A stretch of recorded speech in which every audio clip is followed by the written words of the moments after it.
Surrogacy ఒప్పందం, ఈమె చనిపోయింది. సరోగసి ఒప్పందం ప్రాణం తీసింది. ఒడిశా మహిళతో 10 లక్షలకు డీల్ కుదుర్చుకున్న హైదరాబాద్ వాసి. తమ ఇంట్లోనే నిర్బంధించి వేధింపులు. సరోగసి ఇష్టం లేక పారిపోయేందుకు బాధితురాలి ప్రయత్నం. 9వ అంతస్తు నుంచి కింద పడి మృతి. హైదరాబాద్కు చెందిన ఒక కుటుంబం సరోగసి అంటే అద్దె గర్భం కోసం ఒడిశాకు చెందిన మహిళతో ఒప్పందం కుదుర్చుకుంది.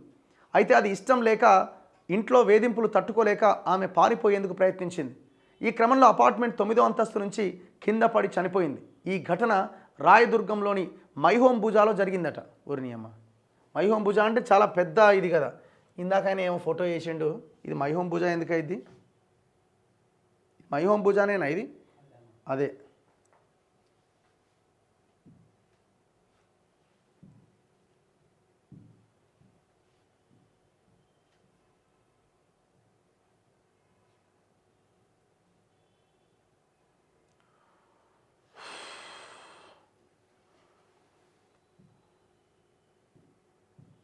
ఎక్కడుంది వార్త? 5th పేజీలో ఉంది.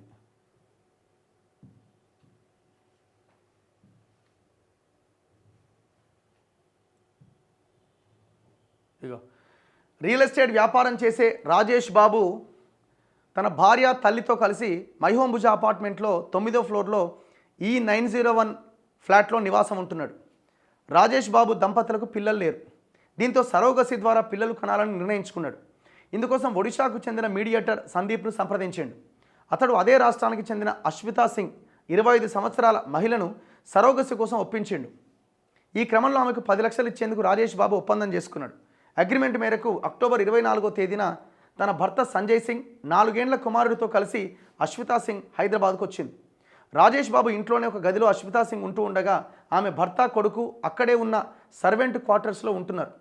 అశ్వితా సింగ్తో అగ్రిమెంట్ చేసుకున్న రాజేష్ బాబు సరోగసికి చట్ట ప్రకారం అనుమతి కోసం కోర్టులో దరఖాస్తు చేసుకున్నాడు. ప్రస్తుతం కోర్టు అనుమతి కోసం వేచి చూస్తున్నాడు.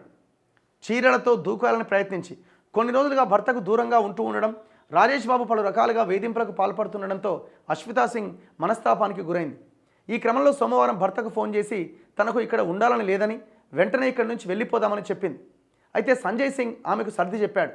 రాజేష్ బాబు ఇల్లు మొత్తం సెంట్రల్ లాకింగ్ సిస్టమ్ ఉండడం, తన భర్తతో కలిసి మాట్లాడే అవకాశం లేకపోవడంతో అశ్వితా సింగ్ మనస్తాపానికి గురైంది. దీంతో కోపంతో తన గదిలోకి వెళ్ళిపోయిన అశ్వితా సింగ్ మంగళవారం తెల్లవారుజామున 2 గంటల ప్రాంతంలో పారిపోయేందుకు ప్రయత్నించింది. తన 3 చీరలను ఒకదానికి ఒకటి కట్టి వాటి ద్వారా 5వ అంతస్తులోని పోర్టికోకు వెళ్ళి అక్కడి నుంచి బయటపడాలని అనుకున్నది. ఈ క్రమంలో చీరలు వేలాడదీసి బాల్కనీలో నుంచి కిందకు దిగుతున్న సమయంలో ఒక్కసారిగా 9వ అంతస్తు నుంచి కింద పడిపోయింది. తీవ్ర గాయాలైన ఆమె అక్కడికక్కడే చనిపోయింది. తెల్లవారుజామున సెక్యూరిటీ గార్డు మృతదేహాన్ని గమనించి పోలీసులకు రాజేష్ బాబుకు సమాచారం ఇచ్చారు. రాయదుర్గం పోలీసులు వచ్చి మృతదేహాన్ని పోస్టుమార్టం నిమిత్తం ఉస్మానియా ఆసుపత్రికి తరలించారు. కేసు నమోదు చేసుకుని దర్యాప్తు చేపట్టిరట. ఎంత ఘోరం చూడండి పాపం.